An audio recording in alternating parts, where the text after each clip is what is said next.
And good morning, everybody. I'm Dave Lynch. I'm the city manager for the city of Newton Falls, Ohio. And welcome to our coronavirus update here in Newton Falls, the edition for April 24th, 2020. And we do this every morning, and the purpose is to give you a little bit of what's happening on a local basis for what's going on in Newton Falls, Ohio.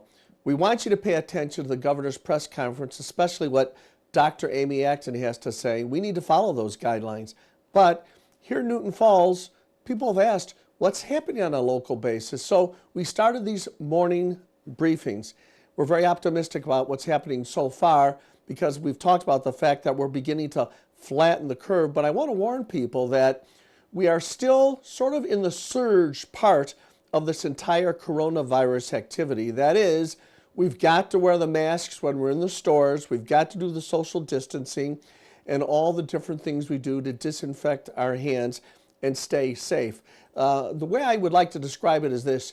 A big piece of music towards the end, just before the end, has something called a crescendo, which means that it is sort of peaking in intensity, and then things begin to settle down. So we're still in the surge. It's still peaking in intensity. So do not let up.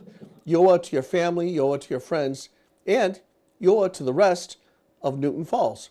Well, speaking of what's going on in our town, on a local basis, I'm very happy to have on our live line somebody by the name of Amber Leiden. Amber is spearheading an effort that's going to take place tomorrow morning here in Newton Falls. It's a very special event, so let's let Amber tell the story. Good morning, Amber. How are you this morning? Good morning. I'm good. How are you? Great. Thanks for coming on our briefing this morning. What is this thing that's happening tomorrow morning all about? So tomorrow it's actually at 3:30. Well, we're going to line up at Lordstown High School Oh, at it's in the afternoon then, 3:30. right? Yeah. Okay, great. Yeah, afternoon. And we're hoping to pull out of there about 4 p.m. Pull out of where? Pull out of Lordstown High School. Lordstown High School, okay. And why are you gathering to begin with? What's the story? So Elena is a 3-year-old little girl. Both of her parents are from Newton Falls. She was diagnosed last February with stage 4 neuroblastoma. She's been through a lot of treatments. Unfortunately, her cancer has returned, and now there's nothing else that they can do. So her parents have made that difficult decision to bring her home to be with her family. Just, obviously so she can be at home.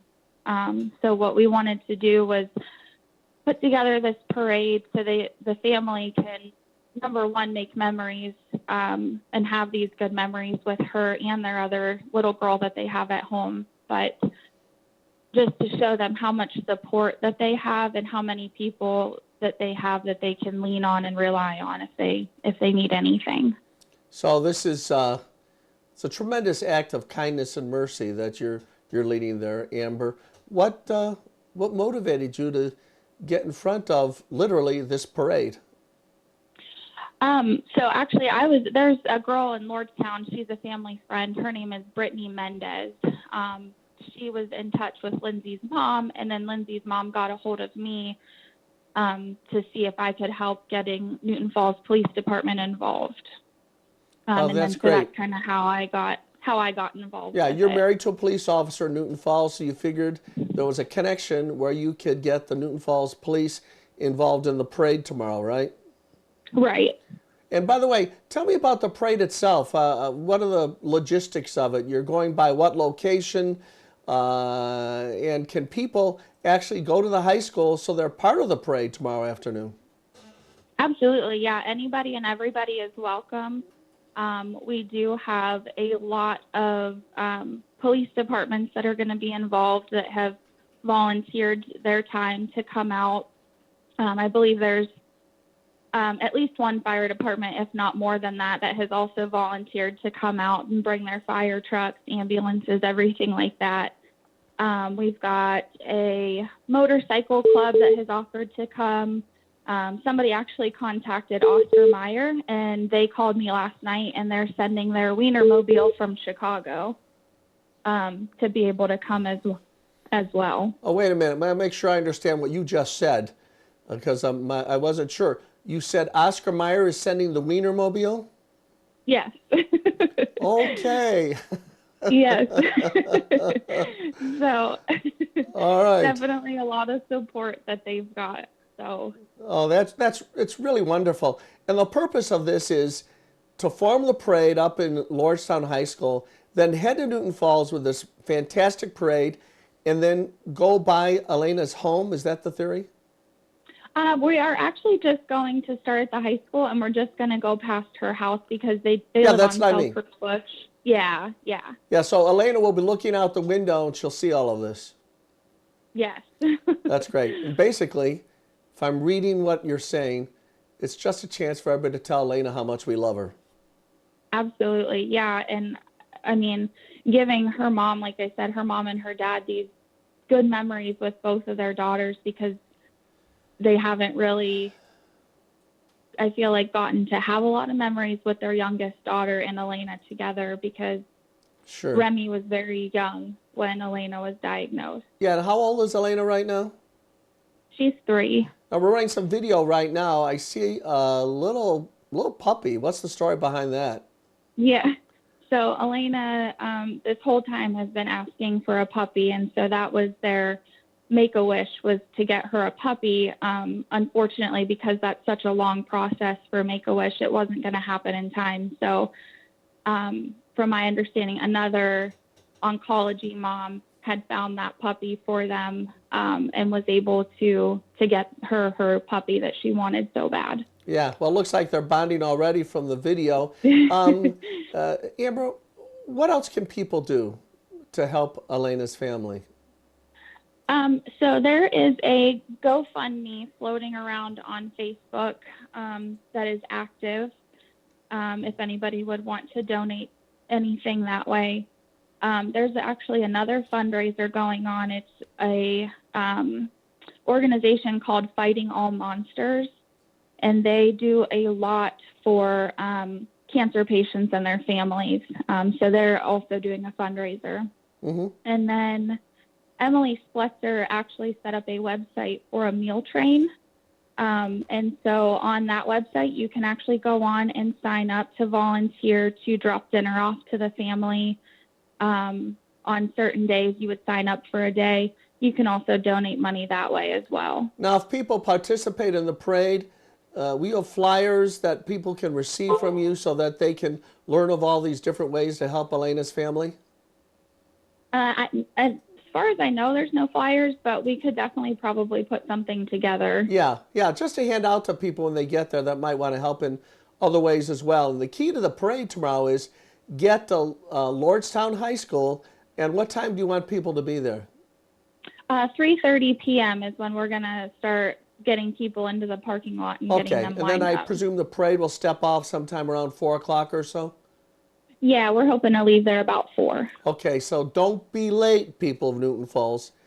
Get yourself to the point where you can line up, and that's over at the Lordstown High School at 3:30 p.m. Well, Amber, what a wonderful thing you've done. May the good Lord reward you for your kindness in this world and the next. And it really, to me, is indicative of the kind of people, kind of community that we have in Newton Falls, and just peace, happiness, and good health to you and your family. Okay, Amber? Thank you. Okay. Thanks so much. That was Amber Lyden.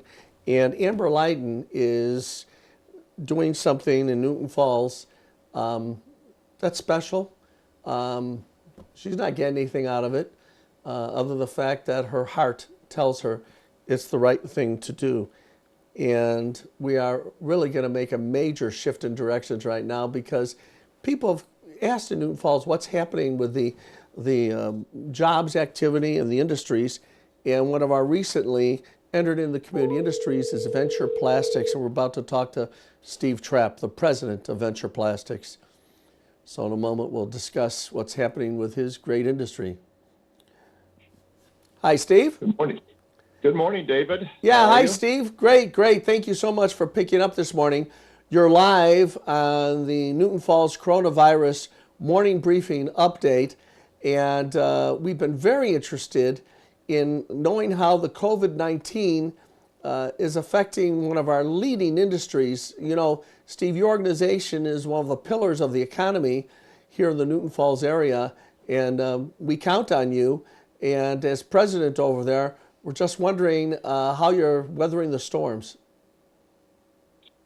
Well, it's certainly had an impact. Overall, we are in good spirits, David. We received yesterday, I might just add that we got a letter from your Mayor Klein, the mayor of Newton Falls, confirming that Trumbull County has approved Venture Plastics annexation into Newton Falls. So that was a pleasing note to get. So thank you guys very much for the effort there. And let me go on to say that, as you probably know, Venture Plastics, which is a custom injection molder of plastic components going into a number of industries, from automotive to medical, telecommunications, standby power, was deemed a critical or essential supplier during this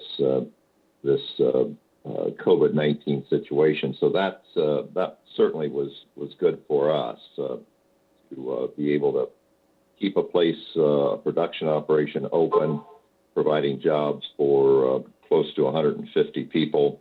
And we are just working through this. It certainly has had its effect both on the business and the people. It's had an emotional toll.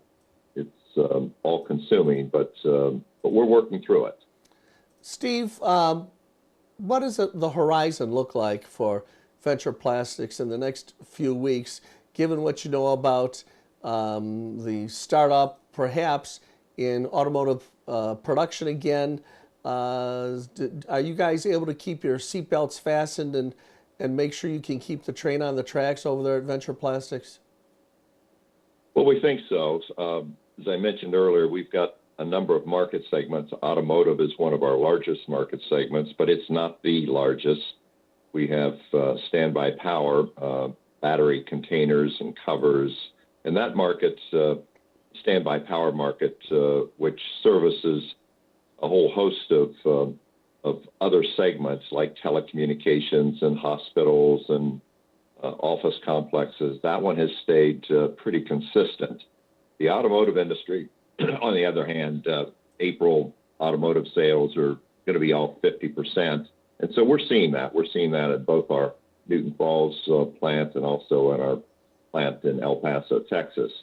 But the good news for Ohio is that we are bringing on, just this month of April, a brand new piece of business that services Gojo, and is oh, sure. Many of the listeners will know Gojo, an Akron-based company, makes the Purell, which is the nation's largest selling hand sanitizer. And so we are providing a material handling system to make their plants more efficient in putting together the hand sanitizers and getting those out to their customers. Their forecasts for us this year, we're going to run from April to December, and they've asked us to consolidate that into April, May, June, July. So all of that business that they wanted over a 7-8 month period of time has been consolidated into 4. So that has helped our Ohio operations significantly.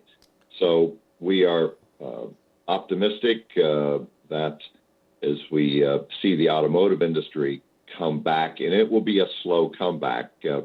We think that we'll start seeing some of that in May, June, hopefully more. But we're not just dependent on what goes on in the United States with these comebacks. A lot of our business is coming from or goes into Mexico, and that country has just started to see the effects of COVID-19, where we're hopefully seeing the back end of it here in this country. Mexico is just starting to see it, and so they have automotive plants that need to get through that COVID-19 issue, and then those will come up later. Our Texas plant has been shut down for the last 2 weeks. We are bringing it back slowly next week, because most of their business goes into Mexico, And as I just described, that country is much slower than what we have here in the United States. Well, you know, many decades ago, there was a president that said, as goes General Motors, so goes America. And my feeling around here is, as goes Venture Plastics, so goes Newton Falls. So we're glad to have you as the president over there, Steve, shepherding Venture Plastics through these troubled waters. And it sounds like you're going to be able to pull Venture Plastics safely into port as we get through this thing. So congratulations. Thank you, David.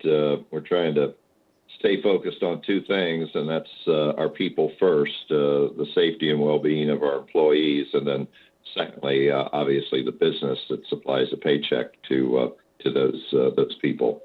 Well, we feel great that you're in the driver's seat. So thanks, Steve, and you have a great weekend. We'll talk again in a couple of weeks, all right? David, you have the same, and we can talk anytime that's good for you guys, okay? Yeah, thanks so much. Steve Trapp. Have a great weekend. Yeah, that's Steve Trapp, the president of Venture Plastics.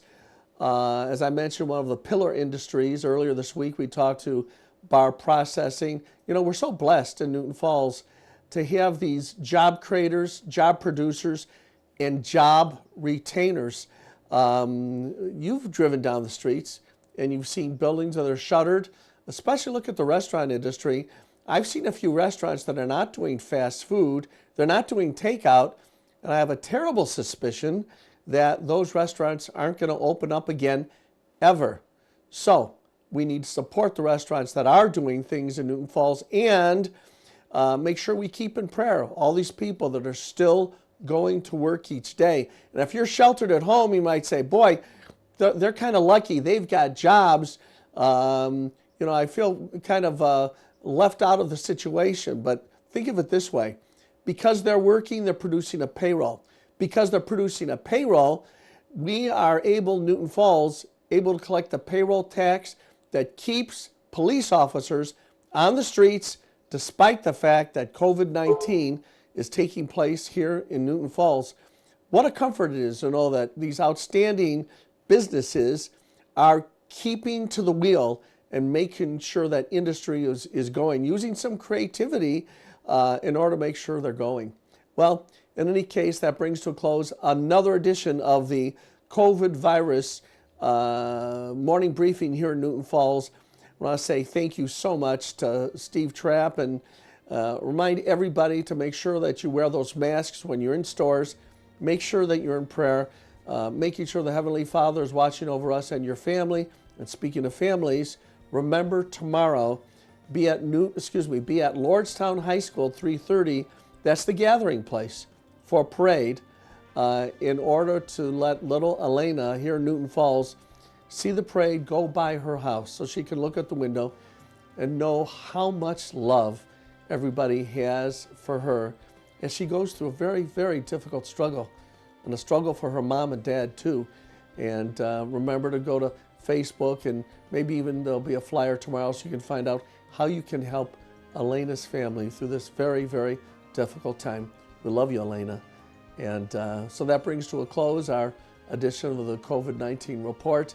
And as I close every single one of these editions, I'd like to say, God bless America and God bless the city of Newton Falls.